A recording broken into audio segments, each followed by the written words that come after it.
Mi nombre es Marcus Webb y he sido inspector de puentes estructurales para el Departamento de Transporte durante los últimos 11 años. Sé lo que estás pensando. ¿Inspector de puentes? No es precisamente el trabajo más emocionante, ¿verdad? Pero la cuestión es que me encantó. Hay algo meditativo en estar ahí arriba, a cientos de metros sobre la ciudad, comprobando la tensión de los cables, examinando las juntas de acero, realizando pruebas ultrasónicas en pilones de hormigón. Solo estás tú, la estructura y el viento. Tranquilo. Predecible. Al menos solía serlo. Antes de contarte lo que pasó, y créeme, necesitas escuchar esto, déjame preguntarte algo. ¿Desde dónde estás viendo esto ahora mismo? ¿Desde tu sala? ¿Desde tu habitación? ¿Estás seguro? ¿Cómodo? Deja un comentario y cuéntamelo, porque necesito saber quién sigue ahí fuera. ¿Quién sigue escuchando? Era 23 de octubre. Un martes. Lo recuerdo porque los martes siempre eran días de puente para mí. El puente colgante Riverside, en concreto, una hermosa obra de ingeniería de los años 60 que cruza el río Clearwater y conecta el centro con el distrito industrial. Más de 600 metros de largo, suspendido a 103 metros sobre el agua. Mi estructura favorita de toda la ciudad. Me habían asignado una inspección rutinaria del sistema de anclaje de cables de la Torre Norte. Estas inspecciones se realizan trimestralmente.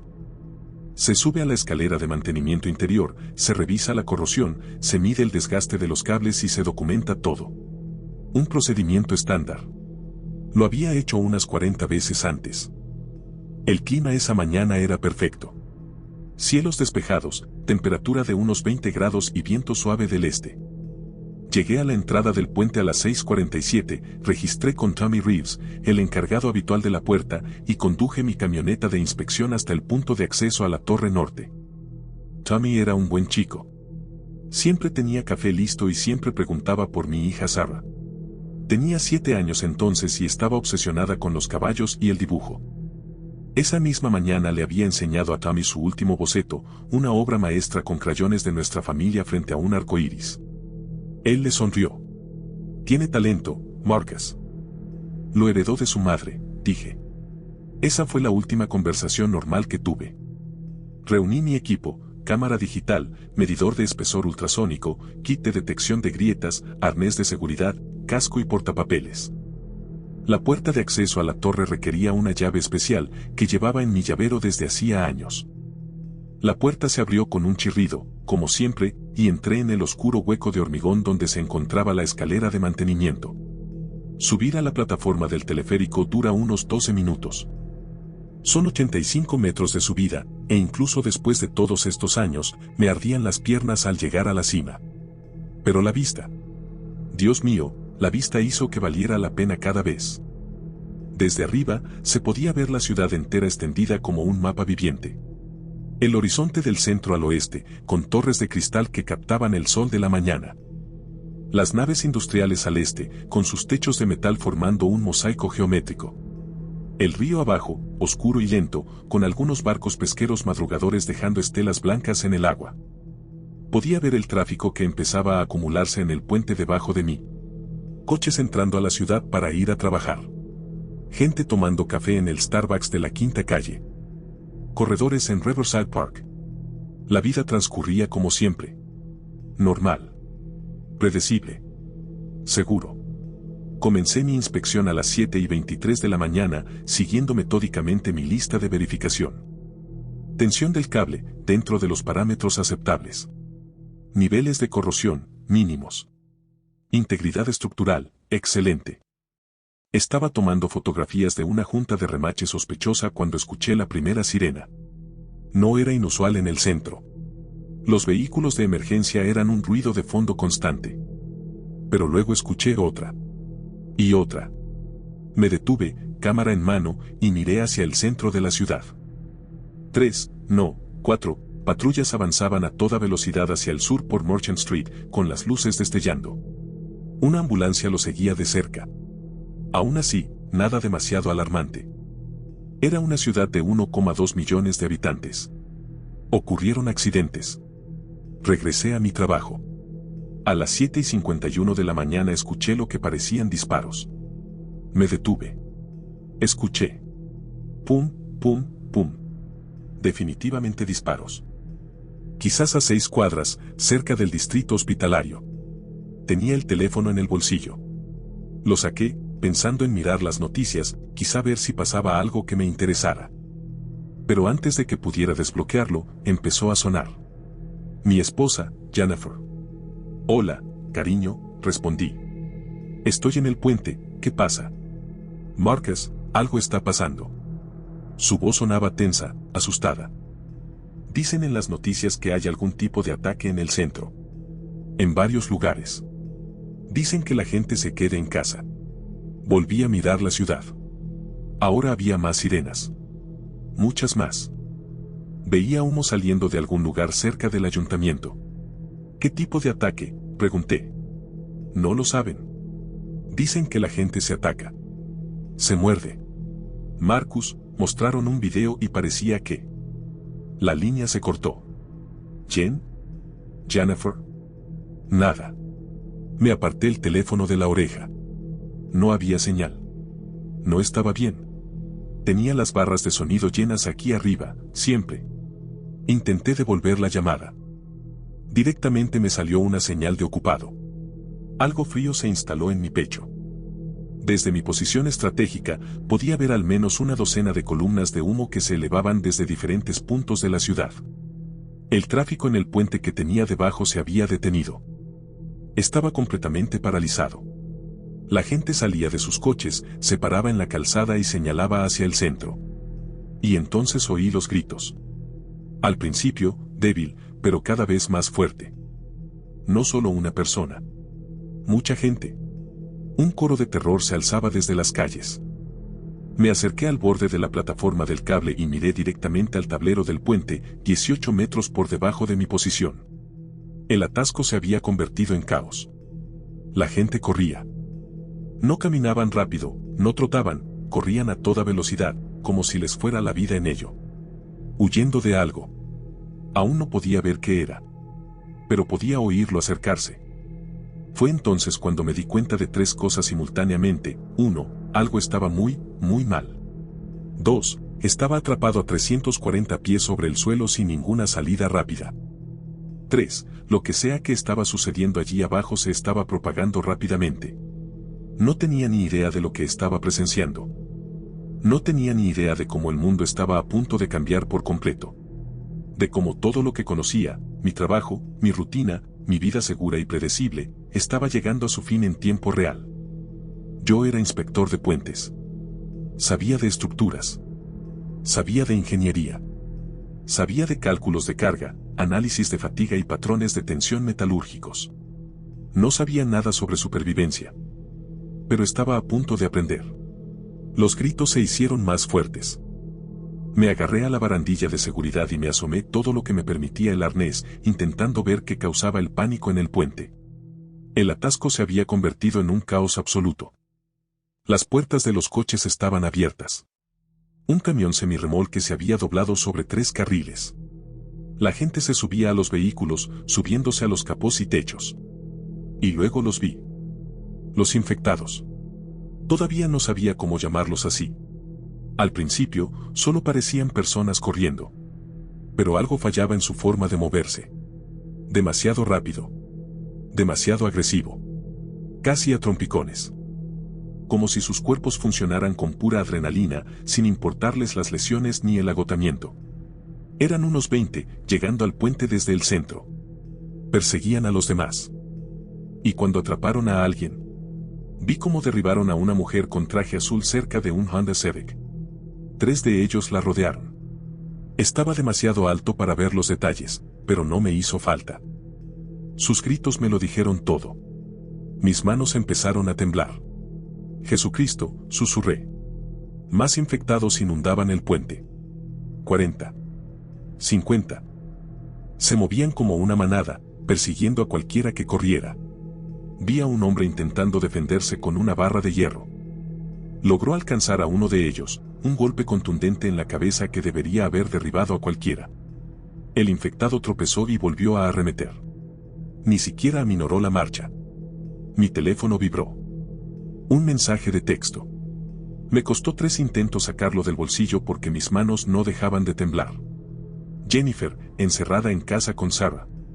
Las noticias dicen que te quedes adentro. ¿Estás a salvo? Con pulgares temblorosos respondí, en la torre del puente.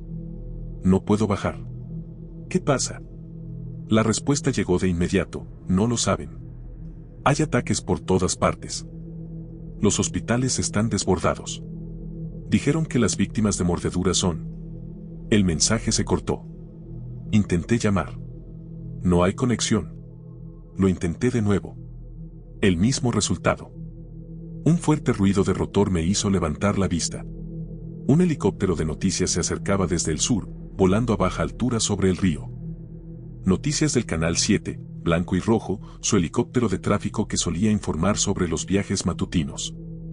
Giró sobre el puente y pude ver al camarógrafo en la puerta abierta filmando el caos de abajo. El altavoz del helicóptero cobró vida con un crujido. Atención, Puente Riverside. Los servicios de emergencia están en camino. Regresen a sus vehículos y mantengan la calma. Mantén la calma. De acuerdo. A los infectados no les importaban los anuncios. Se extendían por la cubierta del puente como una ola, y a donde quiera que iban, seguían más gritos. Observé con horror cómo la multitud que huía llegaba al tramo central, justo debajo de mi posición, y se encontraba atrapada. Autos atascados por todos lados. Sin ningún sitio a donde escapar. Algunos saltaron la barandilla. Quiero que entiendas algo. El puente Riverside está a 103 metros sobre el agua en su punto más alto.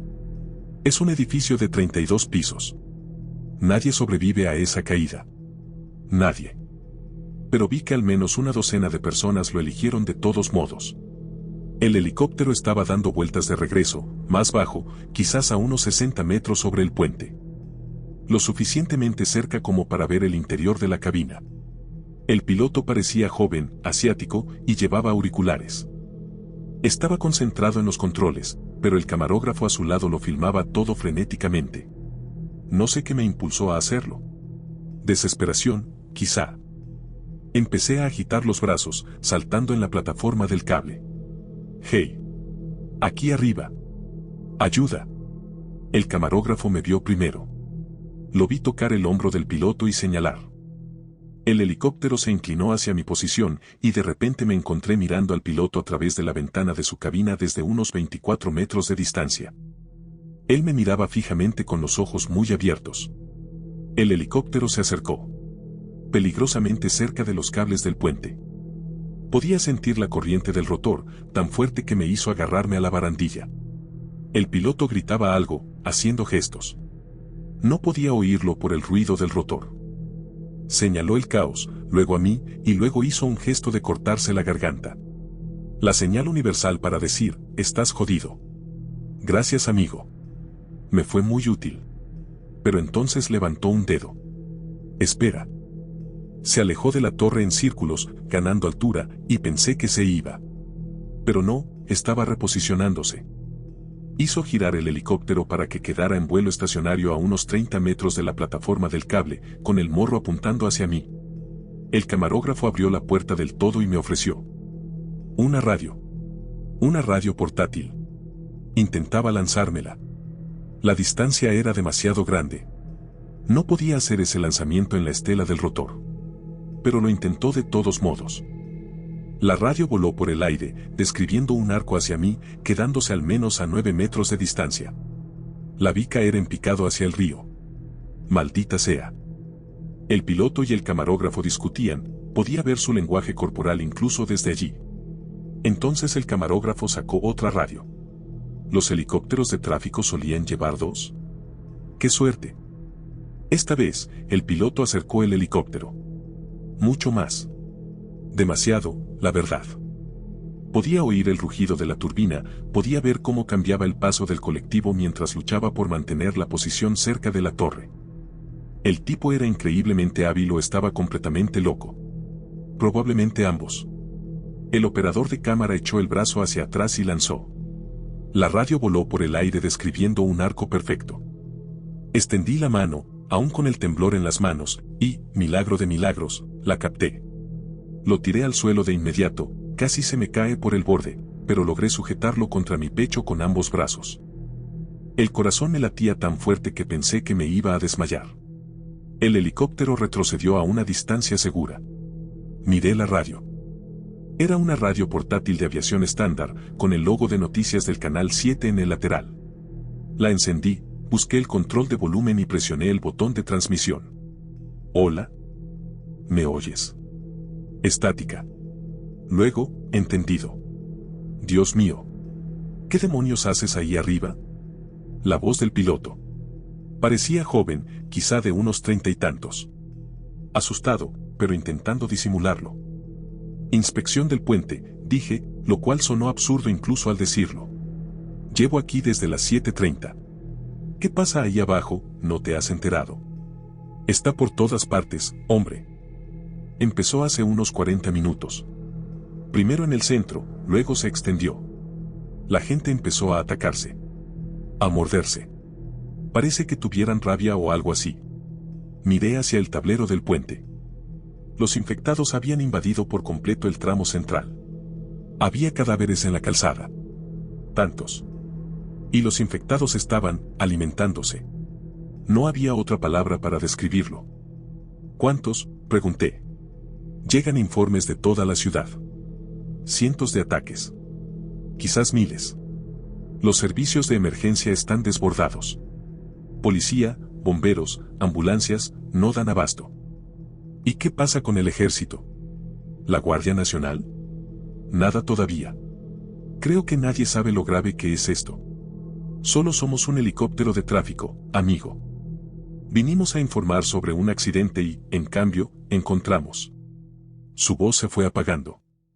En el puente de abajo, vi movimiento en la puerta de acceso a la torre sur, la misma que había usado para subir. Un grupo de personas la había atravesado y comenzaba a subir. Quizás 15 o 20, desesperados por bajar de la plataforma del puente, subían hacia la plataforma de cables en la torre opuesta. Inteligente. Supera el caos. Lo mismo que yo hice, sin querer. Pero entonces vi a los infectados entrando por la misma puerta tras ellos. Siguiéndolos. Cazándolos. Dios mío, dije por la radio. Están subiendo. Siguen a la gente por la torre sur. Hubo una pausa. Luego, oye, amigo. Soy Derek. Derek Chen. Él es mi camarógrafo, Phil Horowitz. Nos quedaremos en la zona todo lo que podamos. Mantén la radio encendida. Canal 7. Si necesitas algo, llama. De acuerdo. De acuerdo, conseguí decir. Soy Marcus. Marcus Webb. Marcus, tienes que encontrar la manera de bajar desde ahí. No sé cuánto tiempo. Una ráfaga de estática lo interrumpió. Cuando se calmó, oí a alguien gritando de fondo. Phil, tal vez. La voz de Derek volvió, tensa por el estrés. Marcus, nos enteramos de ataques en el aeropuerto. Y en el puerto. Esto se está extendiendo rápido. Muy rápido. Tengo que ir a echarle un vistazo. Cuídate ahí arriba, amigo. Mantente oculto. El helicóptero se ladeó bruscamente, ganando altitud, a toda velocidad hacia el centro. Lo vi desaparecer entre los edificios, el ruido del rotor se apagó en un lejano zumbido. Y luego me quedé solo otra vez. 340 pies sobre un puente lleno de infectados. No hay manera de bajar. No hay forma de comunicarse con mi familia. Miré la radio que tenía en la mano y luego la ciudad que se extendía más allá.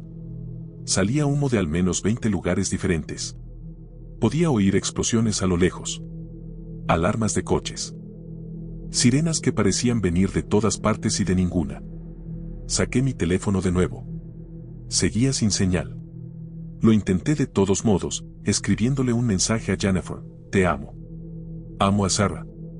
Voy a encontrar la manera de volver a casa. Quédate adentro. Cierra todo. Ya voy. El mensaje no se pudo enviar. Lo intenté 5 veces más. Nunca se llevó a cabo. La primera hora fue la peor. No por lo que vi, aunque ya fue bastante horrible, sino por la impotencia. La incapacidad total de hacer otra cosa que mirar. Pasé esa hora paseando por la plataforma del cable, un espacio de aproximadamente 3,6 por 2,4 metros, rodeado de barandillas de seguridad que de repente me parecieron demasiado bajas. Mantuve la radio enganchada al cinturón, con el volumen al máximo. Derek me había dicho que mantuviéramos el contacto, pero ahora solo había estática. Lo que sea que él y Phil estuvieran cubriendo en el centro los había dejado fuera de alcance. Debajo de mí, el puente se había quedado en silencio. No era un silencio pacífico, Dios mío, no, pero los gritos habían cesado. Los infectados habían matado o convertido a todos los que no pudieron escapar. Ahora vagaban por la cubierta del puente en grupos, arrastrando los pies entre coches abandonados, deteniéndose ocasionalmente para agacharse sobre cuerpos que no podía ver con claridad desde mi perspectiva. Gracias a Dios por las pequeñas misericordias. Probé mi teléfono cada 10 minutos. No había señal. La red celular de la ciudad estaba saturada o la habían cortado deliberadamente. No sabía cuál, y no importaba. El resultado fue el mismo, sin contacto con Jennifer y Sarah. Mi mente me mostraba imágenes que no quería ver. Nuestra casa en la calle Maple, a 12 millas del centro. ¿Ya habían llegado los infectados? ¿Habían llegado a las afueras? ¿Jennifer era lo suficientemente fuerte como para callar a Sarah si tenían que esconderse? Basta, me dije. Piensa de forma práctica. Evalúa. Planifica. Era inspector de puentes. Resolvía problemas estructurales. Este era solo otro problema que necesitaba solución. Bien. Hice un inventario de lo que tenía. Radio de Derek, funciona. Pero no hay nadie con quien hablar. Teléfono móvil, peso muerto, cámara digital, aún tenía batería, herramientas de inspección, medidor ultrasónico, detector de grietas. Cinta métrica, arnés de seguridad y cuerda, 50 pies de cuerda de escalada, casco de seguridad, botella de agua, medio llena, barra de granola, llaves, incluido el acceso a la torre, no es precisamente un kit de supervivencia. El agua y la barra de granola me durarían quizás un día. Después de eso, alejé el pensamiento. A las 9:47 de la mañana la radio crepitó. A todas las unidades, aquí el comando. Los protocolos de cuarentena ya están en vigor. Repito, los protocolos de cuarentena están en vigor. El puente Riverside está cerrado. Nadie entra ni sale. Unidades de la Guardia Nacional están estableciendo puntos de control en... La transmisión se disolvió en estática. Cogí la radio. Hola. Soy Marcus Webb, un civil atrapado en la torre norte del puente Riverside. ¿Alguien me oye? Más estático. Por favor, que alguien responda. Estoy atrapado aquí arriba. Necesito.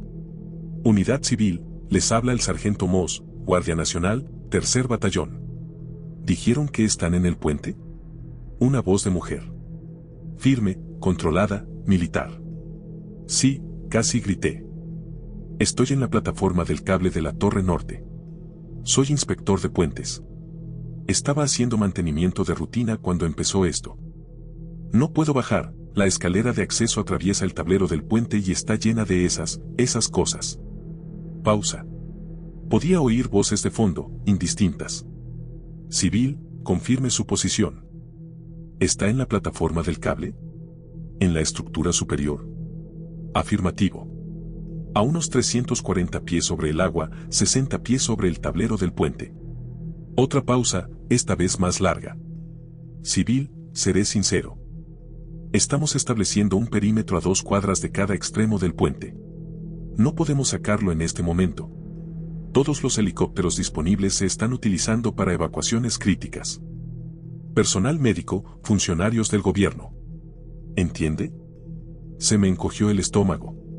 ¿Cuánto tardarás en tenerme? Desconocido. Podrían ser horas. Podrían ser días. Lo siento. Días. Miré mi botella de agua medio vacía y mi barra de granola.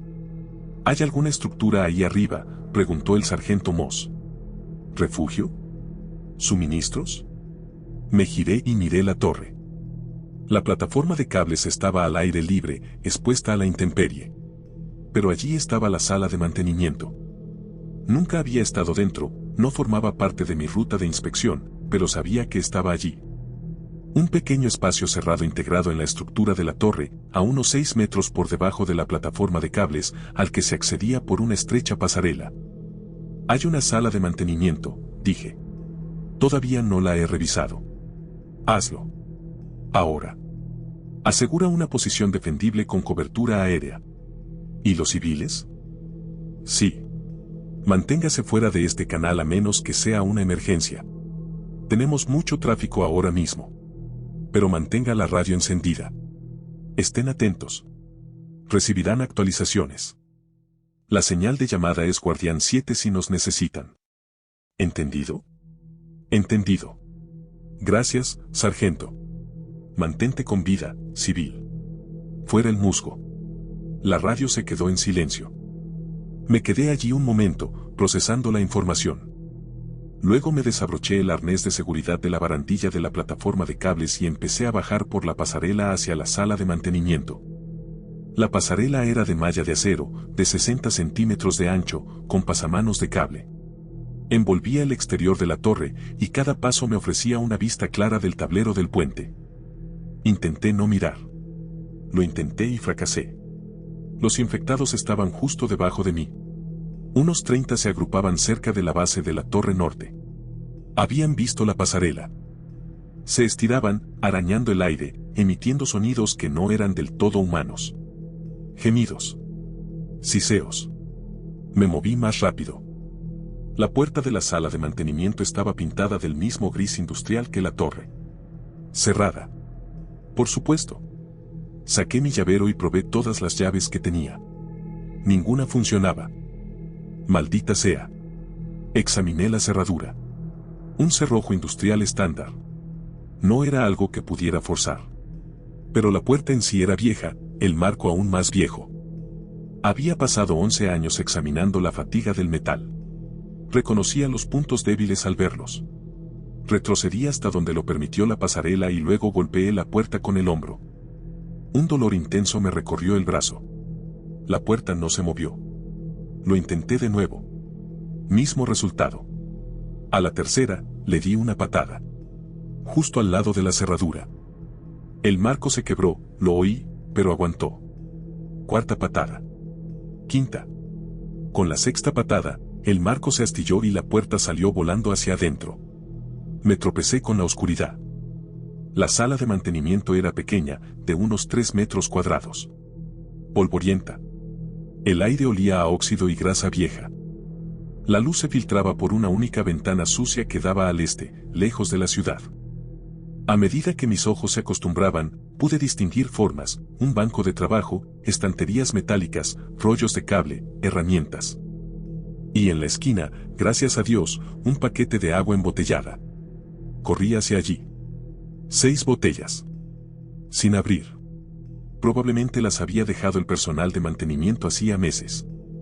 Abrí una y me bebí la mitad al instante, sin darme cuenta de la sed que tenía. Había más. Un botiquín de primeros auxilios colgado en la pared. Una linterna a pilas. Una caja de herramientas metálica llena de llaves inglesas, destornilladores y cizallas. Una lona enrollada. Y, casi me río, una bolsa de cecina a medio comer, sellada con un clip. Quienquiera que haya trabajado aquí la última vez había dejado suministros para su próxima visita. Probablemente nunca tuvieron la oportunidad de regresar. Pasé los siguientes 30 minutos organizándome. Me sentía bien con una tarea, algo en lo que concentrarme además de la pesadilla de afuera. Puse las botellas de agua en la mesa de trabajo. Revisé el botiquín de primeros auxilios, cosas básicas, pero intactas. Probé la linterna, funcionaba. La ventana me ofreció una vista que no había tenido antes. Desde allí, podía ver hacia el este, hacia el distrito industrial y los suburbios más allá. Hacia casa. Humo. Mucho humo. Saqué mi cámara y empecé a tomar fotos. Prueba documental. No sabía por qué, quizá por costumbre profesional. O quizá solo necesitaba creer que alguien querría saber lo que había presenciado. A través del zoom, podía ver las calles. Autos abandonados por todas partes. Cadáveres. Incendios descontrolados. Y los infectados, deambulando en grupos de 10 o 20, moviéndose a una velocidad espasmódica. Pero también vi algo más. Sobrevivientes. Un grupo de ellos, quizás 50 personas, se había atrincherado en un almacén a 3 cuadras del puente. Podía ver las puertas blindadas y los muebles apilados en las ventanas. Estaban atrapados, igual que yo. Pero al menos eran numerosos. Me pregunté cuánto tiempo durarían. A las 11:23 de la mañana, la radio cobró vida con una nueva voz. No era militar. No era Derek. Era oficial. Gubernamental. Transmisión de emergencia de los Centros para el Control y la Prevención de Enfermedades. Soy el Dr. Yuki Tanaka, especialista en enfermedades infecciosas de los CDC. Si está escuchando esto, por favor, escuche con atención. Subí el volumen. La voz del Dr. Tanaka sonaba tranquila, pero tensa. Su serenidad profesional apenas contenía el pánico.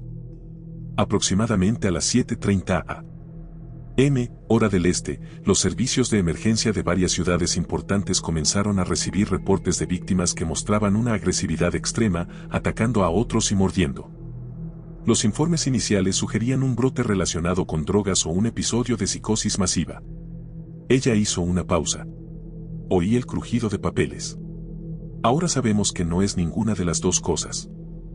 Las muestras de sangre de las víctimas muestran la presencia de un patógeno desconocido, de naturaleza viral, extremadamente agresivo.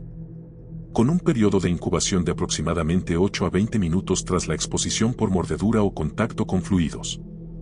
De 8 a 20 minutos. Jesús. Las personas infectadas presentan hiperagresión, pérdida de funciones cognitivas superiores, tolerancia extrema al dolor y comportamiento de ataque compulsivo. Actualmente no existe tratamiento ni vacuna. Evitar la infección es el único método de prevención. Su voz se quebró un poco en esa última parte. Si se encuentra en una zona afectada, resguárdese en el lugar. Asegure todos los puntos de entrada. No intente ayudar a las personas infectadas, no se puede razonar con ellas ni contenerlas de forma segura. Se están desplegando unidades de la Guardia Nacional y militares. Se están estableciendo zonas de cuarentena. Esto no es, repito, un evento localizado. Varias ciudades están reportando brotes simultáneos. La transmisión se cortó brevemente y luego regresó. Las ubicaciones actuales del brote incluyen Nueva York, Boston, Filadelfia, Washington D.C., Atlanta, Chicago, Dallas, Los Ángeles y al menos otras 15 áreas metropolitanas importantes. El patrón sugiere una propagación coordinada en lugar de una transmisión natural. La investigación está en curso. Liberación coordinada. No fue un brote natural. Alguien lo provocó. A propósito. Mis manos se apretaron sobre la radio. Se proporcionarán más actualizaciones a medida que haya información disponible. Les habla el Dr. Yuki Tanaka, de los CDC. Manténganse a salvo. Manténganse ocultos. Manténganse estático. Esperé a que se reanudara la transmisión. No lo hizo. Me senté en el suelo de la sala de mantenimiento, con la espalda contra la pared, e intenté procesar lo que acababa de oír. Varias ciudades. Simultáneas. Coordinadas. Esto no fue solo un desastre. Fue un ataque. A la 1:15 de la tarde, Derek regresó a la radio. ¿Marcus? ¿Sigues ahí, hombre? Soy Derek. Agarré la radio tan rápido que casi se me cae. Derek. Sí, estoy aquí. Estoy en la sala de mantenimiento de la Torre Norte. ¿Dónde estás? Aún en el aire. Apenas. Nos estamos quedando sin combustible, tendremos que aterrizar pronto. Pero Marcus, he recorrido toda la ciudad. Esto es malo, tío. Muy malo. Escuché la transmisión del CDC. Entonces ya lo sabes. Hay varias ciudades. Dicen que quizás haya 20 millones de personas infectadas en todo el país. Quizás más. 20 millones. El número no parecía real. ¿Qué ves ahí afuera?, pregunté. El centro ha desaparecido. Está completamente invadido. Ahora es propiedad de los infectados. El ejército ha establecido puestos de control en las principales autopistas para intentar contenerlo, pero su voz se apagó. Son demasiados, Marcus. Están avanzando. Algunos puestos de control ya han caído. Cerré los ojos. ¿Y en los suburbios? En la zona este. Hay algo de resistencia. Los supervivientes se están agrupando, fortificando edificios. Vi unidades de la Guardia Nacional defendiendo el Parque Riverside. Quizás 200 soldados. Tienen vehículos y barreras. Pero los infectados siguen llegando. Es como si no se cansaran. No lo hacen, dije en voz baja, recordando lo que había visto en el puente. No se detienen. No duermen. Solo cazan. Sí, dijo Derek con voz hueca. Oye, me tengo que ir. Aterrizaremos en la zona de preparación de la Guardia Nacional, cerca del aeropuerto. Si puedo repostar, volveré a ver cómo estás. Cuídate, ¿vale? Tú también. La radio volvió a quedar en silencio. Me quedé en la ventana y observé cómo moría la ciudad. El sol se movía por el cielo. La tarde se convirtió en noche. El humo se espesó hasta que zonas enteras de la ciudad desaparecieron tras una neblina gris. Los incendios ardían sin control, el departamento de bomberos se había visto desbordado o había abandonado sus puestos. Vi un avión comercial descendiendo hacia el aeropuerto, dejando una estela de humo de un motor. Desapareció tras los edificios. 30 segundos después, vi una explosión en el horizonte. Vi autos intentando escapar de la ciudad por la autopista, solo para encontrarse con enormes choques. El tráfico se congestionó durante kilómetros. La gente abandonaba sus vehículos y corría. Encontrarse con los infectados. Vi un helicóptero de la policía estrellarse contra un edificio de oficinas. Simplemente. Se estrelló contra él, como si el piloto hubiera perdido el control o hubiera muerto a los mandos. Vi cosas que no puedo olvidar. Cosas que no describiré aquí. A las 6 de la tarde, había aceptado la verdad, la ciudad estaba perdida. Cualquier mundo que hubiera existido esa mañana había desaparecido. A las 20:47, cuando ya oscurecía, la radio volvió a sonar. A todas las unidades guardianas, aquí el comando. Retírense al punto de reunión Zulu. Repito, retírense al punto de reunión Zulu. El perímetro del centro ha fallado. No podemos resistir. Ejecuten el protocolo de evacuación Sierra Noviembre. Esto no es un simulacro. La sargento Moss entró a continuación. Su voz contenida había desaparecido. Ahora solo sonaba cansada. Todos los civiles monitoreando esta frecuencia. Nos retiramos de la ciudad. Si pueden moverse, háganlo ya. Diríjanse al norte o al oeste. Eviten el centro. Eviten los puentes del río. Todos están comprometidos. Buena suerte. Fuera el musgo. La radio se quedó en silencio. Me quedé allí, en la oscuridad de la sala de mantenimiento, escuchando los sonidos de la ciudad moribunda. Disparos a lo lejos. Explosiones. Gritos. Y más cerca, mucho más cerca, el gemido de los infectados en el puente de abajo. Ahora estaba solo. Verdaderamente solo. 340 pies sobre el infierno. Así fue como empecé a pensarlo.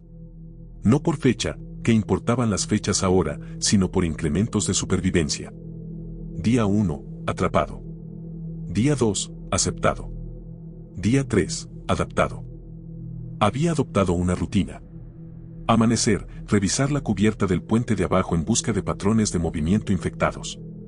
Mañana, racionar agua y cecina. Tarde, fotografiar la ciudad a través de la ventana de la sala de mantenimiento, documentando los cambios. Noche, escuchar la radio por si hay transmisiones. Noche, intentar no pensar en Jennifer y Sarah. Esa última parte fue la más difícil. Los patrones de infección que observé eran inquietantes por su consistencia. Los infectados no deambulaban al azar. Se movían en manadas, cazando, pero también parecían seguir algún tipo de comportamiento territorial.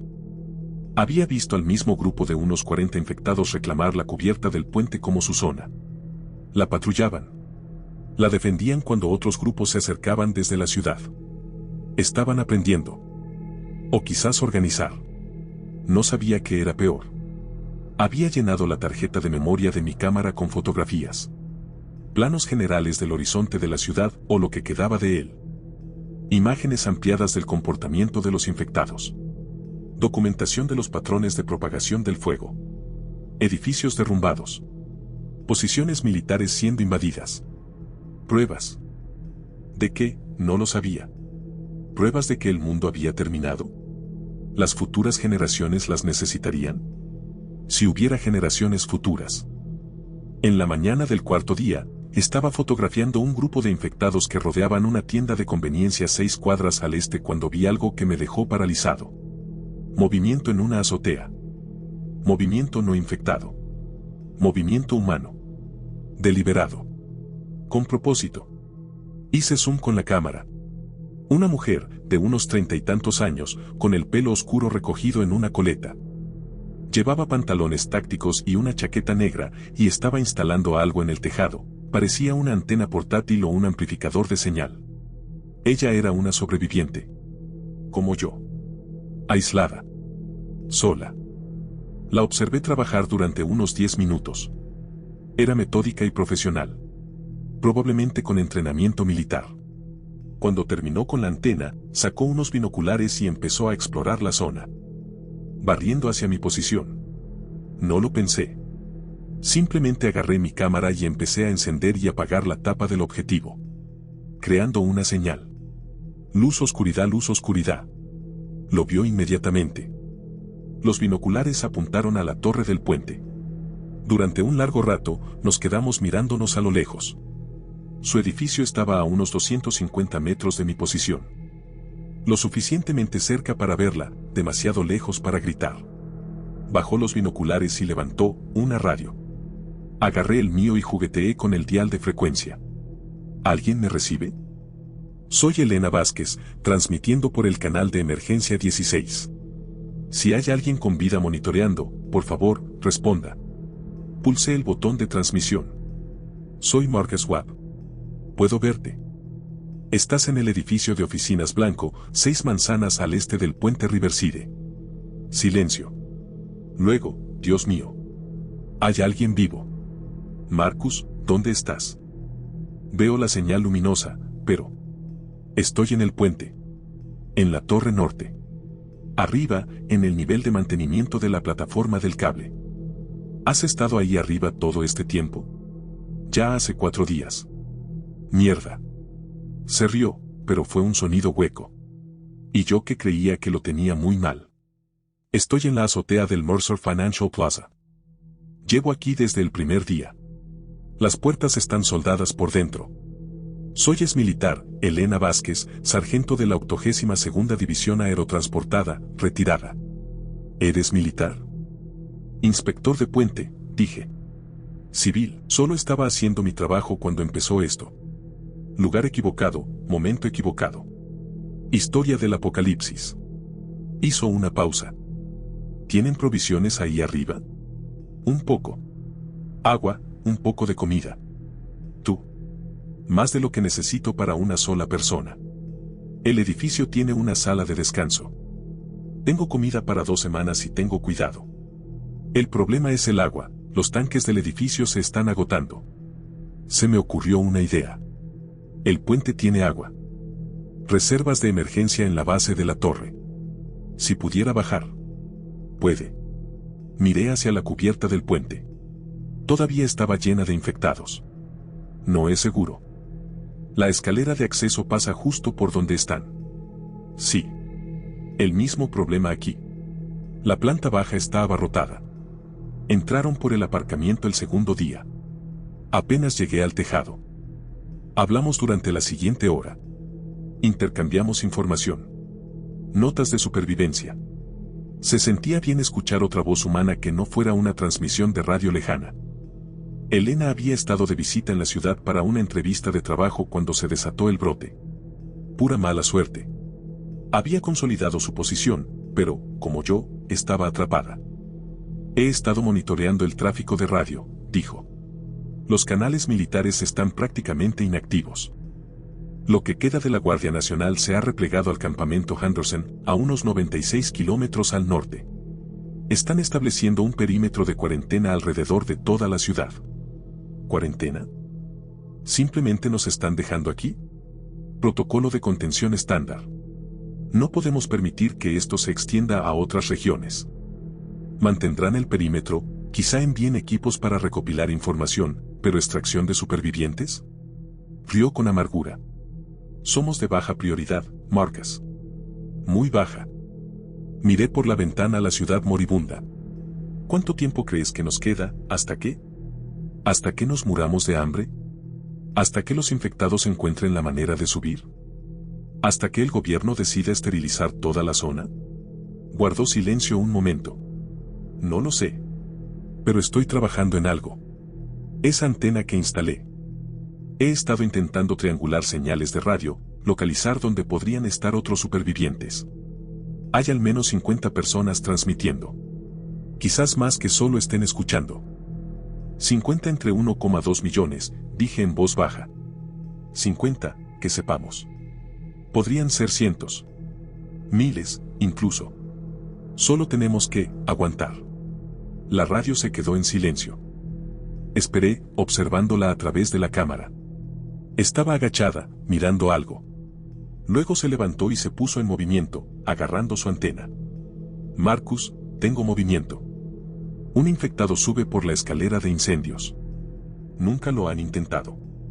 Tengo que guardar silencio. Nos vemos en esta frecuencia esta noche a las 9 de la noche, cuídate. Tú también. Ella se había ido. Observé a través de la cámara cómo desaparecía por una puerta de acceso al tejado, sellándola tras ella. 30 segundos después, un infectado emergió al tejado donde ella había estado. La habían rastreado. Siguieron su olor o su señal de calor o quién sabe qué. Definitivamente estaban aprendiendo. Esa tarde, a las 19:23, una nueva voz se escuchó en la radio. Mayor, educada, desesperada. Les habla el profesor Raymond Cole, transmitiendo desde el Centro de Investigación del Centro Médico Universitario. ¿Alguien está recibiendo esta transmisión? Por favor, si alguien con formación científica está monitoreando, necesito compartir información crucial sobre la infección. Cogí la radio. Soy Marcus Webb. Lo recibo, profesor. ¿Qué información? Oh, gracias a Dios. ¿Tienes formación médica? ¿Científica? Ingeniería. Inspección de puentes. Pero te escucho. Una pausa. Tendrá que bastar. Escuchen con atención. He estado analizando muestras de sangre de sujetos infectados. No se trata de un patógeno natural. Es artificial. Diseñado deliberadamente. Ya lo sospechaba por la transmisión del CDC, pero escucharlo confirmado me puso los pelos de punta. El profesor Cole continuó: el virus, si es que podemos llamarlo así, ataca la corteza prefrontal y el sistema límbico. Básicamente, lobotomiza al huésped a la vez que inunda el cuerpo de adrenalina y cortisol. El resultado es hiperagresión sin control de impulsos. Pero lo aterrador es que los marcadores genéticos sugieren investigación en armas biológicas militares. En concreto, un proyecto que se suponía que se cancelaría en 2019. ¿Qué proyecto? Clasificado. Solo lo sé porque asesoré al Comité de Revisión Ética. Proyecto Lázaro. El objetivo era crear un suero para mejorar la agresividad, la tolerancia al dolor y la resistencia de los soldados. Pero las pruebas se consideraron demasiado peligrosas. Los sujetos se volvieron incontrolables. El proyecto se canceló y supuestamente se destruyeron todas las muestras. Obviamente no lo eran, dije. No. Alguien los guardó. Los refinó. Los convirtió en armas. Y hace 3 días, los lanzaron en ataques coordinados en 23 ciudades. ¿Quién? ¿Quién haría esto? No lo sé. Pero he estado monitoreando canales militares encriptados, no preguntes cómo, y hay rumores que sugieren que algunos elementos del gobierno sabían que esto iba a ocurrir. Quizás no en el momento exacto, pero tenían planes de contingencia listos. Demasiado listos. Casi como si lo estuvieran esperando. Mi mente daba vueltas. ¿Estás diciendo que esto fue un trabajo interno? Digo que alguien con acceso a armas biológicas clasificadas y la infraestructura para desplegarlas simultáneamente en varias ciudades hizo esto. Ya sea del gobierno, militares, empresas o alguna combinación. No puedo probar nada. Pero la evidencia sugiere que esto se planeó con meses, quizás años de antelación. Un estruendo se escuchó en el fondo de su transmisión. El profesor Cole maldijo. Están en el edificio. Sellé el laboratorio, pero están entrando. Escucha, estoy subiendo los datos de mi investigación a un servidor seguro. Si sobrevives, si alguien sobrevive, la contraseña es Tantalus 241. Difundan. El mundo necesita saber que esto no fue natural. Esto fue un asesinato. Asesinato en masa. Mataron a la civilización y alguien tiene que... Gritos. Cristales rotos. El sonido húmedo de la carne desgarrándose. Luego silencio. ¿Profesor? ¿Profesor Cole? Nada. Me senté en la oscuridad de la sala de mantenimiento, con las manos temblorosas y la mente dando vueltas. Lázaro. Arma biológica. Trabajo interno. Ataque coordinado. Ya no se trataba solo de sobrevivir. Se trataba de la verdad. De la evidencia. De asegurarse de que alguien, algún día, supiera lo que realmente sucedió. Saqué mi cámara y comencé a revisar las fotografías que había tomado durante los últimos 4 días. Documentando no solo la destrucción, sino también los patrones. El ritmo. La coordinación. Evidencia. A las 21 horas Elena volvió a la radio. Marcus, ¿estás ahí? Sí. ¿Estás bien? Apenas. Casi logran atravesar la puerta del tejado. Tuve que reforzarla con archivadores. Pero por ahora estoy a salvo. Hizo una pausa. ¿Oíste la transmisión de antes? ¿El profesor? Sí. ¿Crees que tenía razón? ¿Sobre qué lo habían diseñado? Sé que tenía razón. Marcus, no te lo dije antes, pero trabajé en inteligencia militar. Sabía de Lazarus. No los detalles, sino los rumores. Un programa de armas biológicas de bajo presupuesto. Había gente que quería que funcionara. Gente con poder. OMS. Por encima de mi nivel de autorización. Pero puedo decirle esto, 3 semanas antes del brote, hubo un movimiento militar inusual. Reubicación de equipo. Reasignación de personal clave. Como si alguien se estuviera preparando para algo grande. Pensé que tal vez estuviera relacionado con amenazas extranjeras. Rusia, China. Nunca pensé. Se le quebró la voz. Nunca pensé que fuera nacional. Ambos nos quedamos en silencio por un momento. Entonces Elena dijo, Marcus, encontré algo más. He estado monitoreando las transmisiones de los sobrevivientes, mapeando sus ubicaciones. Hay un patrón. La mayoría de los sobrevivientes son exmilitares, agentes del orden o personas con entrenamiento táctico. Los civiles como tú son raros. Realmente raros. ¿Qué significa eso? Creo que significa que la liberación fue selectiva. Grandes centros de población, despliegue simultáneo, pero con excepciones estratégicas. Las zonas con alta presencia militar fueron menos afectadas. Algunos barrios apenas sufrieron impacto. Como si alguien estuviera sacrificando selectivamente a la población. Las implicaciones fueron asombrosas. Eso es genocidio. Eso es exactamente lo que es. Un genocidio controlado disfrazado de pandemia. Miré la ciudad por la ventana. ¿Cuántos muertos? ¿Cuántos infectados? ¿Cuántos supervivientes escondidos como nosotros, intentando encontrarle sentido a lo absurdo? ¿Qué hacemos?, pregunté. Sobrevivimos, dijo Elena con firmeza. Documentamos. Damos testimonio. Y cuando esto termine, si es que alguna vez termina, nos aseguraremos de que la verdad salga a la luz. Alguien lo hizo. Alguien lo planeó. Y deben responder por ello. El profesor mencionó datos encriptados. Contraseña Tantalus 241. Intentaré acceder si logro conectar mi portátil a la antena. Pero Marcus, tenemos que pensar en salir de aquí. Esta ciudad está muerta.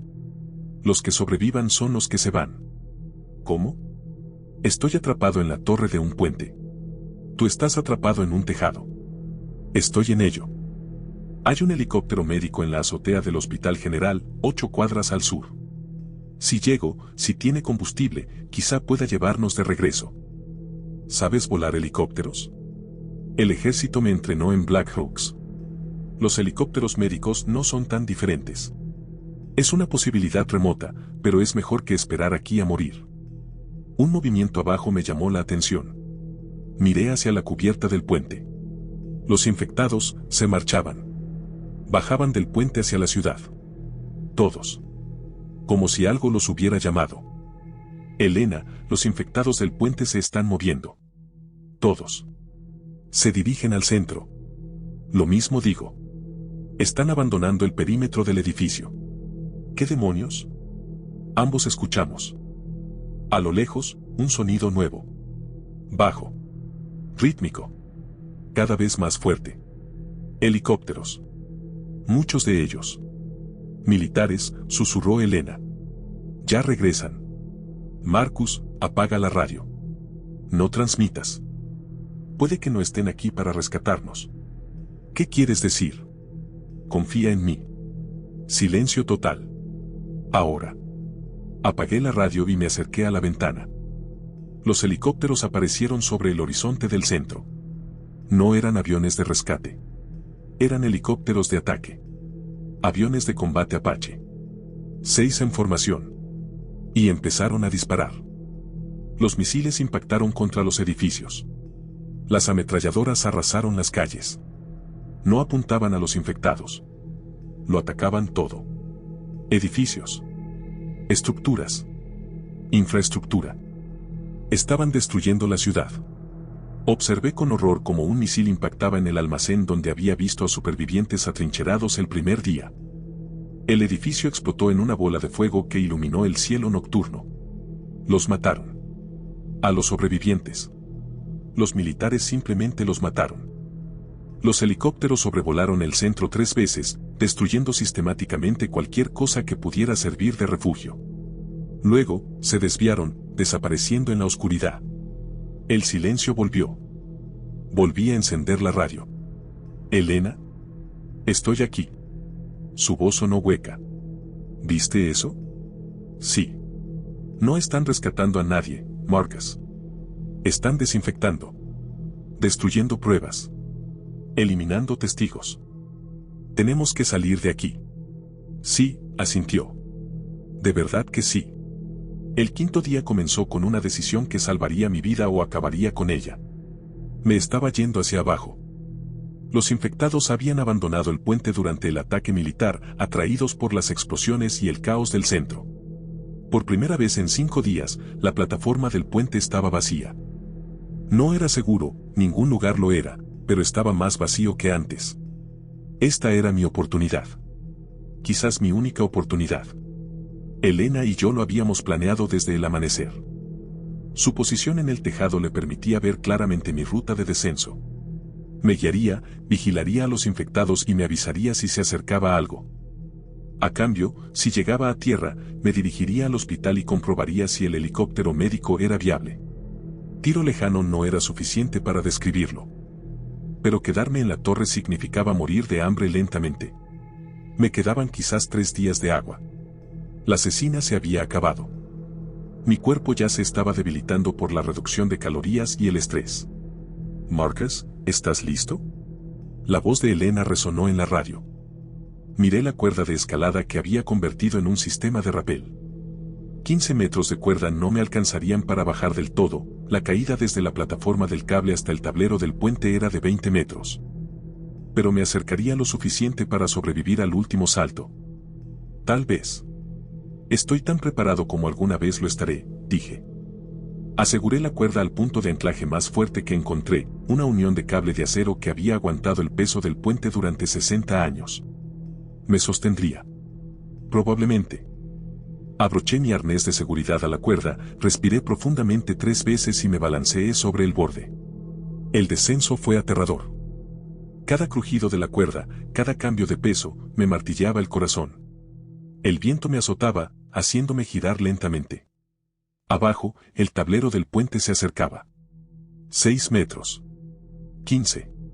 40. La cuerda se acabó a 20 pies. Me quedé allí colgado, balanceándome, mirando el hormigón. 6 metros. ¿Sobreviviría a esa caída? Probablemente. ¿Podría hacerlo sin romperme un tobillo y convertirme en una presa fácil? Esa era la verdadera pregunta. Marcus, tienes movimiento, la voz de Elena interrumpió mis pensamientos. Lado este, llegando al puente. Infectados. Tal vez 10. Maldita sea. ¿Cuánto tiempo tengo?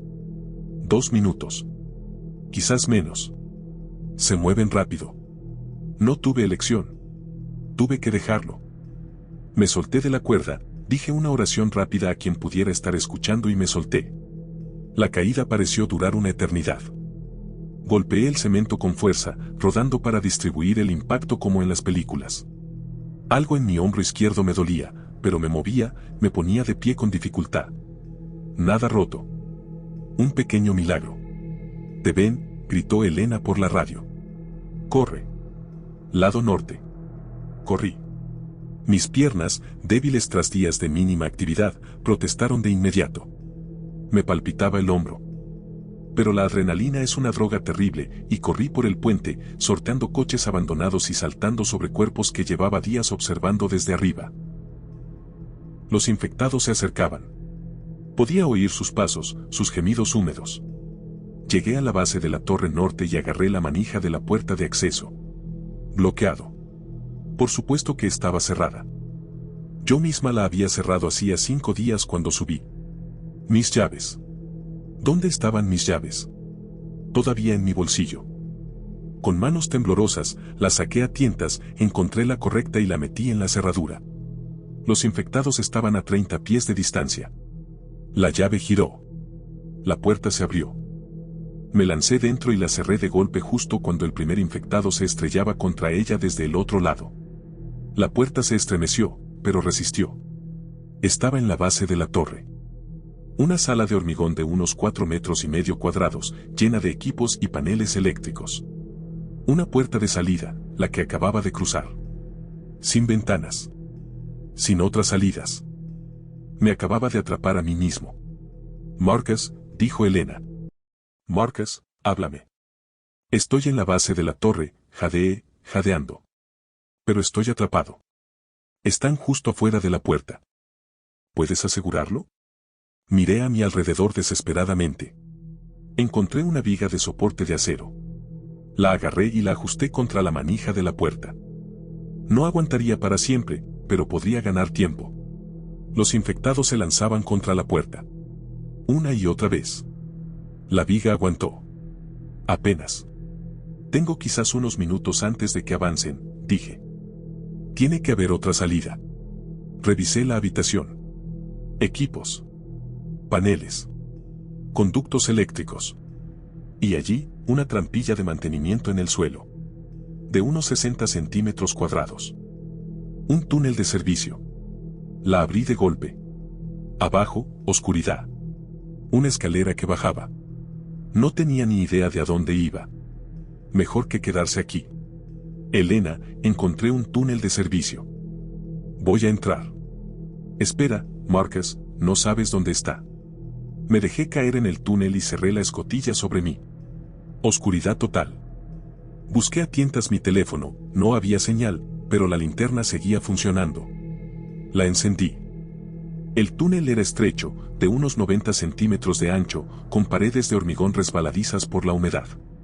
La escalera descendía unos 6 metros y terminaba en un pasadizo horizontal. Tuberías de agua recorrían el techo.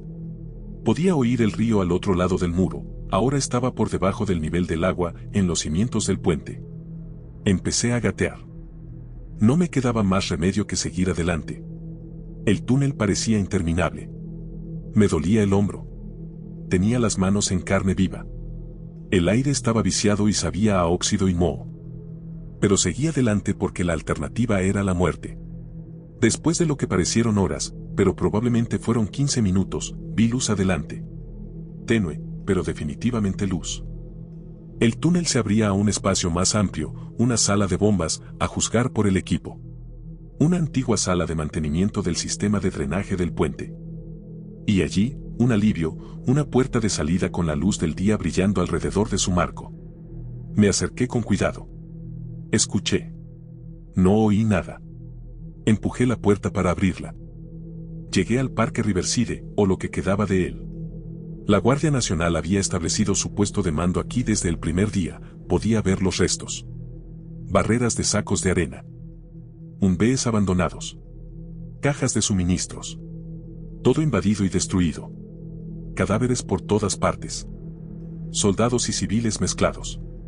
Algunos infectados. La mayoría simplemente muertos. Y sentado en un banco, increíblemente tranquilo en medio de la carnicería, estaba un hombre con equipo de vuelo militar. Él levantó la vista cuando aparecí, sin sorprenderse. «Debe ser Marcus Webb», dijo. Su voz me sonaba muy familiar. «¿Cómo sabes mi nombre?» «Porque mi hermano Tommy me contó todo sobre ti. El inspector de puentes que siempre le traía café. El chico con la hija que dibuja caballos. Tommy. El portero. Eres el hermano de Tommy», dije. «Capitán James Reeves, 160º Regimiento de Aviación de Operaciones Especiales». O lo era, hasta hace 2 días, cuando decidí que los militares podían meterse sus protocolos de desinfección por el culo. Se levantó y vi que sostenía una tableta. «Tommy está muerto, por cierto. Lo encendí el primer día. Tuve que sacrificarlo yo mismo. Lo lamento». «Sí. Yo también», señaló el parque.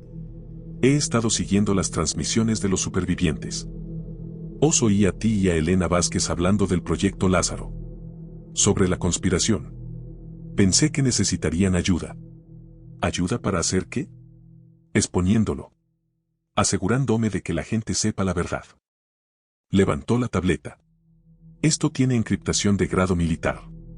Llevo 48 horas descargando archivos clasificados. Todo lo que he podido acceder sobre Lazarus, sobre el despliegue, sobre quién lo autorizó. Pero necesito un testigo. Alguien civil. Alguien creíble.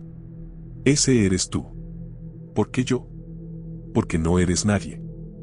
Sin ánimo de ofender, pero eres inspector de puentes. No eres político. No eres militar. Solo eres un tipo al que pillaron en el lugar equivocado. Eso te hace perfecto. Cuando esto termine, si es que alguna vez termina, tu testimonio importará más que el mío». «¿Qué testimonio?» «¿Quién va a escuchar? Quien quiera que quede. Quien quiera que sobreviva para reconstruir. La historia necesita saber que esto no fue un accidente. Fue un asesinato. Un asesinato en masa premeditado». Guardó la tableta en una funda impermeable. «Dijiste algo sobre un helicóptero en el Hospital General. Vamos a buscar a tu amiga Elena y larguémonos de esta ciudad». Un sonido nos dejó a ambos paralizados. Rotores de helicóptero. Volando bajo y acercándose. La expresión de James se ensombreció. «Equipo de limpieza. Están haciendo redadas, eliminando sobrevivientes y destruyendo evidencia. Tenemos que movernos. Ya». Corrimos por el parque, agachándonos tras las barreras y los vehículos. El helicóptero pasó por encima, un Apache, igual a los de la noche anterior. El reflector escrutaba el terreno. Nos sumergimos detrás de un Humvee volcado justo cuando la luz barrió nuestra posición. James sacó una radio de frecuencia militar. El parloteo que se escuchaba era escalofriante.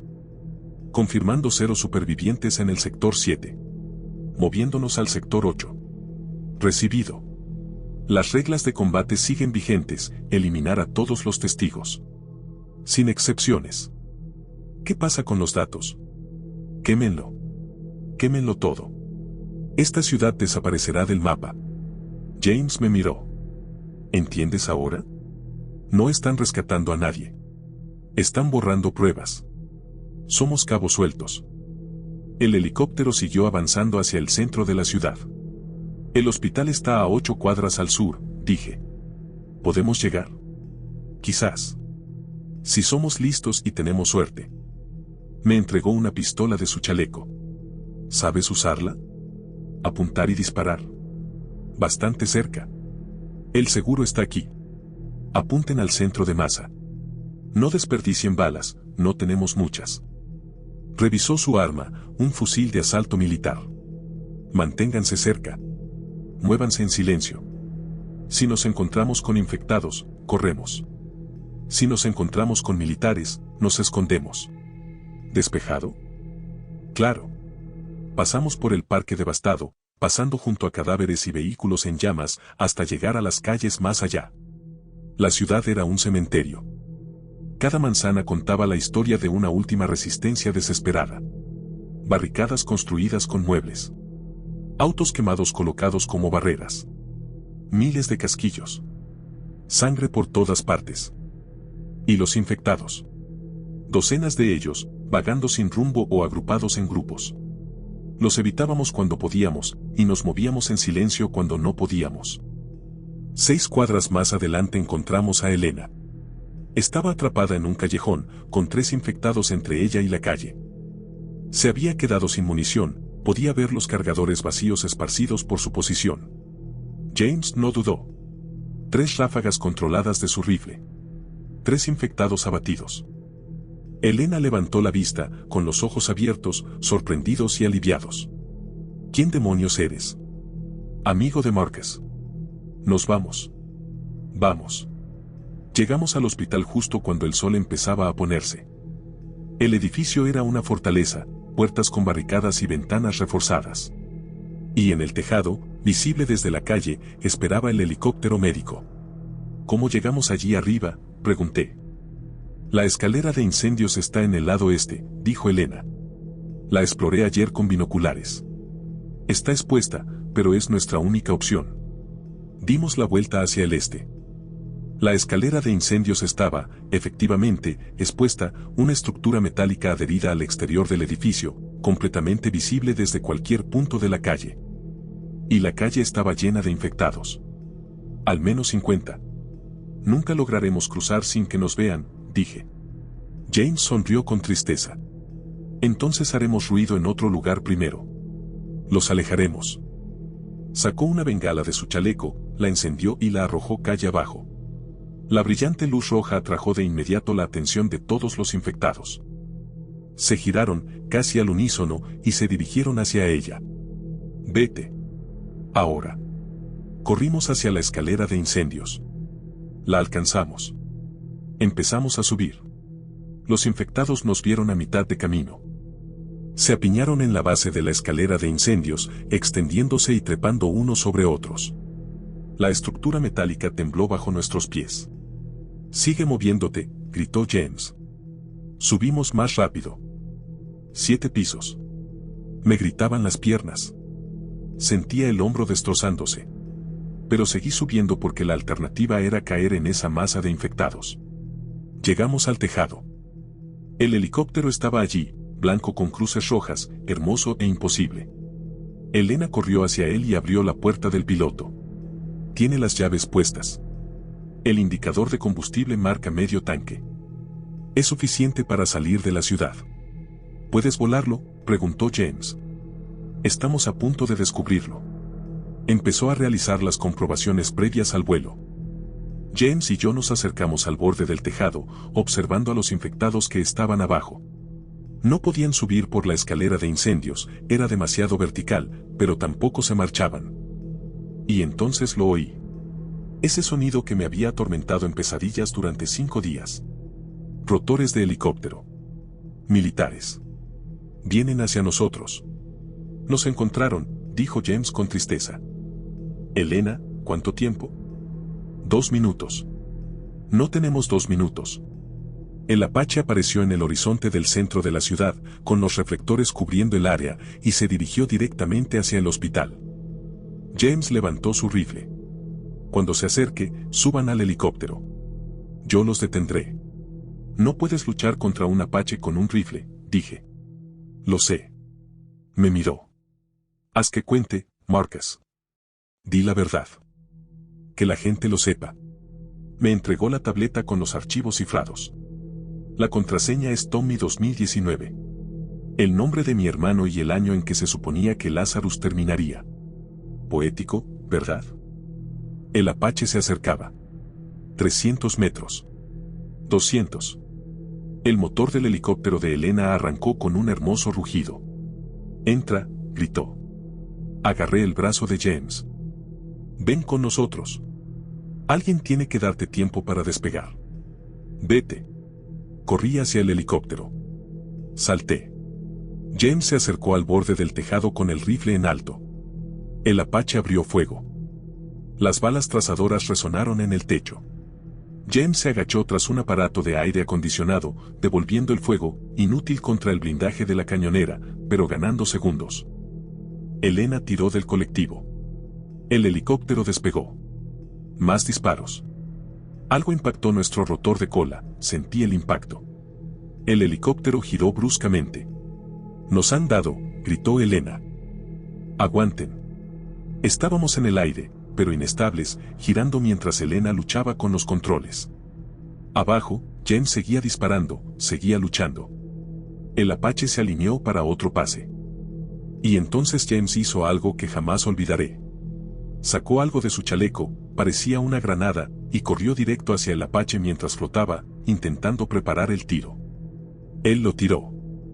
La granada voló por el aire y entró por la puerta abierta del artillero del Apache. La explosión fue masiva. El Apache perdió el control, con los motores aullando, y se estrelló contra la calle formando una bola de fuego que iluminó toda la cuadra. James cayó en la explosión. Nunca lo vi levantarse. Elena sacó nuestro helicóptero averiado del hospital, rumbo al norte, lejos de la ciudad moribunda. El rotor de cola fallaba y los controles apenas respondían, pero nos mantuvo en el aire gracias a su habilidad y determinación. «No llegaremos muy lejos», dijo apretando los dientes. 8 kilómetros. Quizás 10. Y luego nos desplomamos. «Sáquenos de la ciudad», dije. «Sáquenos de la cuarentena». Miré la ciudad una última vez. Incendios por todas partes. Humo elevándose en columnas. 1 millón de personas vivían allí hace 5 días. Ahora era un cementerio. Apreté la tableta con sus archivos cifrados. Prueba. Verdad. Prueba. James había muerto para darnos esta oportunidad. No iba a desperdiciarlo. Fin de la sección 5. Recuento de palabras, 9,800 palabras en total. Sección 6, resolución y nueva misión. Logramos recorrer 11 millas. 11 millas de Elena luchando contra los controles dañados mientras yo veía cómo la ciudad desaparecía tras nosotros. 11 millas de advertencias de altitud y alarmas de motor. 11 millas de esperanza de haber superado el perímetro de cuarentena antes de que el helicóptero se rindiera por completo. Cuando el rotor de cola finalmente falló, Elena lo manejó como la profesional que era. Encontró un claro, un campo abandonado, y nos hizo aterrizar con fuerza, pero de forma controlada. Golpeamos tierra, rebotamos, derrapamos unos 15 metros y nos detuvimos contra una valla. Sentí el sabor de la sangre. Mi hombro, ya dañado, gritaba de nuevo con agonía. Pero estaba vivo. Elena ya se movía, desabrochando el cinturón y agarrando el equipo. Fuera. Ahora. Antes de que algo explote. Nos alejamos a toda prisa de los restos. Nada explotó. El helicóptero permaneció allí, con los rotores girando lentamente, apagándose como todo lo demás. Caí de rodillas en la hierba, apretando la funda de la tableta contra el pecho. La evidencia. James había muerto por esto. Tommy había muerto sin saber que su hermano se convertiría en un héroe. Tanta gente muerta. ¿Para qué? Marcus, dijo Elena, poniendo la mano en mi hombro. Tenemos que irnos. Probablemente aún estemos dentro del alcance militar. Nos estarán buscando. La miré. Sangraba por un corte en la frente, con la chaqueta táctica rota, pero su mirada era dura y decidida. Modo supervivencia. Necesitaba igualarla. Me puse de pie. ¿Por dónde? Consultó una brújula que había sacado de su chaleco. Al norte. Lejos de la ciudad. Se supone que hay un campo de refugiados en el campamento Henderson, a 90 kilómetros al norte. Si logramos llegar. Manos arriba.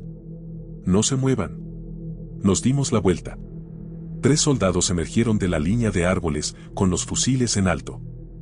No eran los uniformes de limpieza que había visto en la ciudad. Eran del ejército. Llevaban parches de la Guardia Nacional en los hombros.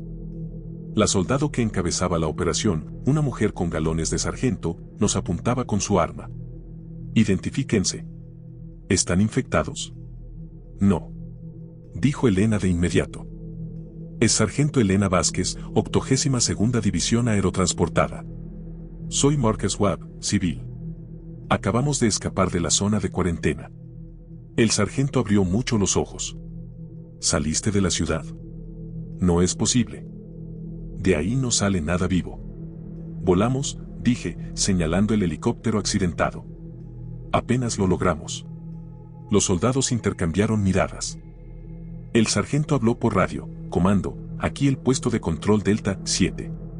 Tenemos 2 individuos que afirman haber escapado de la zona de peligro. Solicitamos órdenes. Estática. Luego, una voz diferente, mayor, autoritaria: asegúrenlos. Llévenlos al campamento Henderson para descontaminación e informe. Usen protocolos de nivel 4. Si muestran algún signo de infección, neutralícenlos inmediatamente. Recibido, comando. La sargento bajó ligeramente el rifle. Vienen con nosotros. Si intentan correr, disparamos. Si hacen cualquier movimiento agresivo, disparamos. Si presentan cualquier síntoma, fiebre, agresividad, confusión, disparamos. ¿Entendido? Entendido, dijo Elena. Nos ataron las manos con bridas y nos subieron a un Humvee. El viaje al campamento Henderson duró 40 minutos a través de un campo devastado. Vehículos abandonados por todas partes. Cadáveres. Pequeños pueblos que parecían zonas de guerra. La infección se había extendido más allá de las ciudades. No tan concentrada, pero sí extendiéndose. El campamento Henderson era una fortaleza. Torres de vigilancia. Alambre de púas. Miles de refugiados hacinados en campamentos de tiendas de campaña. Vehículos militares por todas partes. Helicópteros entrando y saliendo constantemente. Nos llevaron a una instalación de descontaminación, básicamente un contenedor modificado con duchas químicas. Nos desnudaron, nos lavaron y nos hicieron pruebas. Nos tomaron muestras de sangre, nos tomaron la temperatura y nos hicieron pruebas cognitivas para detectar signos de infección. 3 horas después nos declararon limpios. Nos dieron ropa de refugiados, excedente militar, demasiado grande, y nos llevaron a una sala de informes. El hombre que nos esperaba vestía de civil, pero tenía la etiqueta militar por todas partes. Casi 40 años, cabello canoso, ojos que habían visto demasiado. Soy el coronel Marcus Chan, enlace militar para las operaciones de refugiados de Henderson, dijo. Son los primeros supervivientes que hemos recuperado de la zona de peligro principal en 3 días. Necesito saber todo lo que vieron. Elena y yo nos miramos. ¿Cuánto debíamos contarle? Los archivos cifrados estaban escondidos en mi bota, no los encontraron durante la descontaminación. El coronel podría ser parte de la conspiración. Podría ser uno de los que autorizó el proyecto Lázaro. O podría ser alguien que merecía saber la verdad. Tomé una decisión. Sabemos lo de Lázaro, dije. La expresión del coronel no cambió, pero vi un destello en sus ojos. Reconocimiento. Seguir. Sabemos que fue planificado. Sabemos que se desplegó deliberadamente. Sabemos que la gente del gobierno sabía que iba a ocurrir. Me incliné hacia adelante. Lo que no sabemos es si usted es uno de ellos. Silencio. El coronel nos miró fijamente un buen rato. Luego se levantó, caminó hacia la puerta y la cerró con llave. Al volverse, parecía mayor. Cansado. No lo soy, dijo en voz baja. Pero sé quiénes sí lo son. Y he estado intentando reunir pruebas para desenmascararlos desde que empezó esto. Sacó una carpeta, archivos de papel, de la vieja escuela, y los puso sobre la mesa. Documentos. Órdenes. Comunicaciones. Nombres que reconocí de los noticieros. Altos funcionarios. Ejecutivos corporativos. Altos mandos militares. El proyecto Lázaro fue autorizado por una coalición de contratistas de defensa y elementos rebeldes dentro del Pentágono, dijo. Su objetivo era el control de la población. Matanza selectiva. Creían que la humanidad se acercaba a una crisis de recursos, demasiada gente, insuficiente comida, agua y energía. Así que crearon una solución, un arma biológica que pudiera desplegarse en escenarios controlados, eliminando el exceso de población y dejando la infraestructura intacta. Eso es genocidio, dijo Elena. Eso es exactamente. Genocidio disfrazado de seguridad nacional. Se sentó pesadamente. Formé parte del comité de revisión ética que cerró Lazarus en 2019. Pensé que lo habíamos acabado. Pero alguien guardó muestras. Las refinó. Y hace 3 semanas, Lo desplegaron en 23 ciudades simultáneamente. 47 millones de personas vivían en esas ciudades. Las estimaciones actuales sugieren un 98% de víctimas. 47 millones de personas. El número era demasiado grande para comprenderlo. ¿Por qué?, pregunté. ¿Por qué haría alguien esto? Control. Ganancias. Poder. Elige. El coronel abrió otro expediente. Quienes desplegaron a Lázaro también poseen las patentes de la cura. ¿Existe una cura? Todavía no. Pero están desarrollando uno. Y cuando esté listo, serán los únicos que podrán producirlo. Todos los gobiernos del mundo tendrán que comprárselo. Controlarán el futuro de la humanidad. Elena golpeó la mesa con la mano. Tenemos que exponerlos. Tenemos pruebas. Archivos cifrados de un denunciante militar. Datos de investigación de un científico de los CDC. Testimonios de sobrevivientes. No será suficiente, dijo el coronel. Esta gente controla los medios. Controla la información. Lo presentarán como un brote natural o un ataque terrorista. Se convertirán en héroes por desarrollar la cura. Entonces, ¿qué hacemos?, pregunté. El coronel nos miró a ambos. Construimos una resistencia. Reunimos a sobrevivientes con conocimientos y habilidades. Documentamos todo. Nos preparamos para cuando el mundo esté listo para escuchar. Porque tarde o temprano, la verdad saldrá a la luz. Siempre sale a la luz. Solo tenemos que sobrevivir lo suficiente para contarla. Abrió un cajón y sacó 2 placas. Autorizaciones de seguridad para el campamento Henderson. Ahora ambos son oficialmente contratistas militares. Consultores de ingeniería y asesores tácticos. Eso les da acceso a comunicaciones seguras, áreas clasificadas y, lo más importante, los mantiene fuera de las listas de limpieza. ¿Listas de limpieza?, pregunté. La desinfección no ha terminado. Siguen buscando supervivientes de las zonas de riesgo. Cualquiera que haya visto demasiado. Si te encuentran, te matarán y dirán que es una muestra de compasión. Estas placas te protegerán. Básicamente. Se puso de pie. Hay alguien que necesitas conocer. Ha estado organizando a sobrevivientes como nosotros. Construyendo una red. Se llama Rachel Kemp. Seguimos al coronel por el campamento. Refugiados por todas partes, miles de ellos, con aspecto perdido y destrozado. ¿Cuántos lo habían perdido todo? ¿Cuántos nunca se recuperarían? Entramos en una tienda de mando al fondo del campamento. Dentro, una mujer estaba sentada en un escritorio improvisado cubierto de mapas y documentos. Coreana, de unos 30 años, con ojos inteligentes que nos evaluaron de inmediato. Rachel Kemp, dijo el coronel. Les presento a Elena Vázquez y Mark Swap. Sobrevivientes de la zona de peligro. ¿Tienen pruebas? Rachel se puso de pie. ¿Prueba de qué? Saqué la tableta de mi bota. Proyecto Lázaro. La conspiración. Nombres, fechas, órdenes de despliegue. Todo lo que necesitamos para demostrar que esto fue deliberado. Sus ojos se abrieron de par en par. ¿Trajiste eso aquí? Si se enteran, no lo harán, dijo Elena. Tuvimos cuidado. Rachel nos observó a ambos. Luego sonrió, la primera sonrisa sincera que veía en 6 días.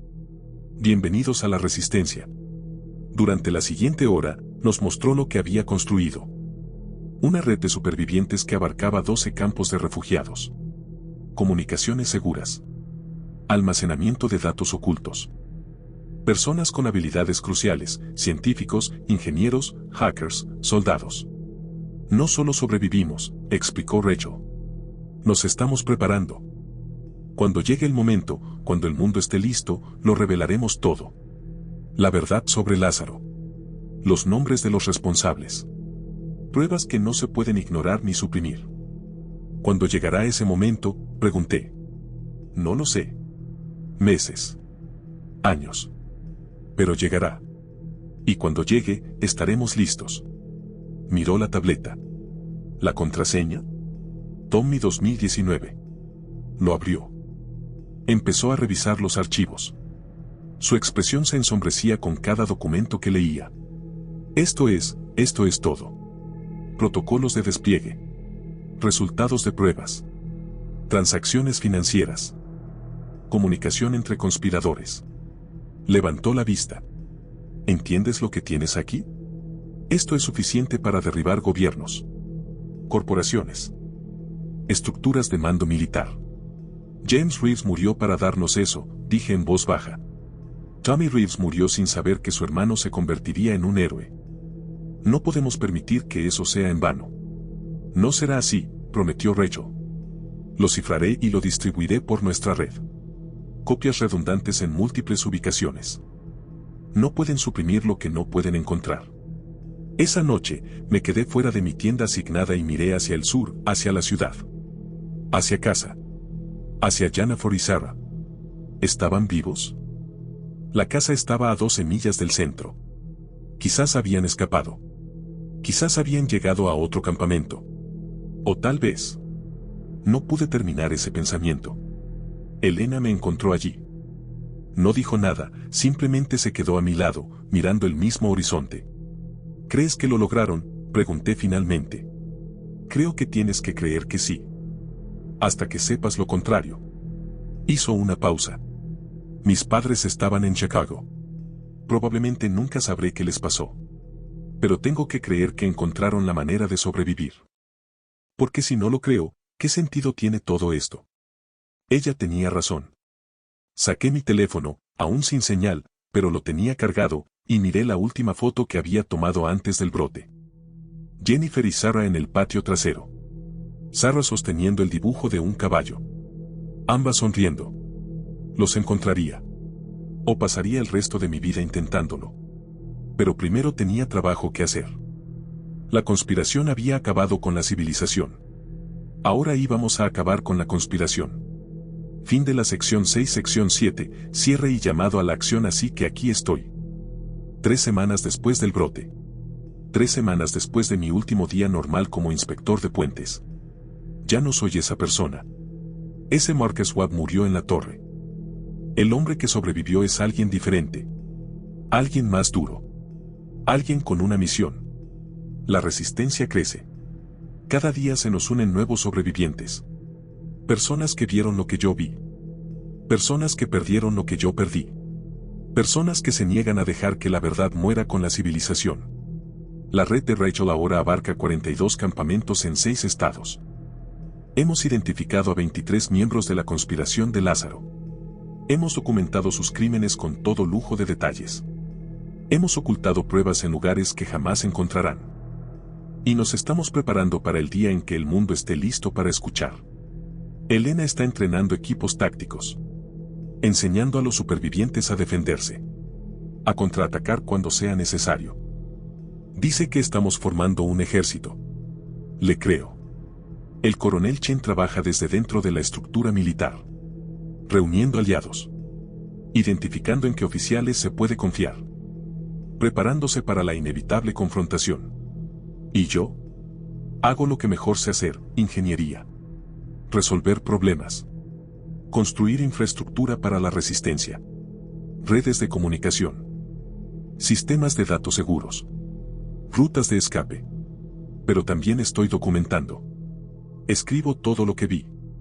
Todo lo que experimenté.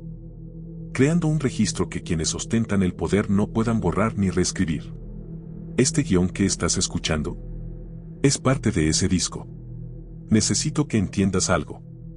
Lo que ocurrió no fue un accidente. No fue una pandemia natural. No fue terrorismo de un enemigo extranjero. Fue un asesinato. Premeditado. Calculado. Llevado a cabo por personas que se creían con derecho a decidir quién vive y quién muere. 47 millones de personas muertas. Millones más de infectados. La civilización se derrumbó. Y los responsables siguen ahí fuera. Siguen en el poder. Siguen planeando su próximo movimiento. Pero también estamos planeando. La pregunta que tengo para ti, sí, para ti, que estás viendo esto ahora mismo, es sencilla. Cuando la verdad salga a la luz, ¿escucharás? ¿Creerás? ¿Exigirás justicia? ¿O aceptarás la versión oficial? ¿La versión desinfectada? ¿La mentira cómoda que te permite dormir por las noches? Solo era un inspector de puentes. No tenía por qué estar en el centro del apocalipsis. Pero ahí terminé. Y ahora tengo la responsabilidad de decir la verdad. Tienes la responsabilidad de escucharlo. Comparte esto. Difunde. No dejes que lo entierren. No dejes que te hagan olvidar. Los infectados siguen ahí fuera. La conspiración sigue activa. La lucha no ha terminado. Esto apenas comienza. Soy Mark Schwab. Sobreviví al brote del puente Riverside. Y aún no he terminado. Tú tampoco deberías estarlo. Mantente alerta. Mantente informado. Mantente vivo. Y hagas lo que hagas, no confíes en nadie que diga que esto era inevitable. Porque no lo fue. Fue una elección. Su elección. Ahora tenemos que hacer el nuestro.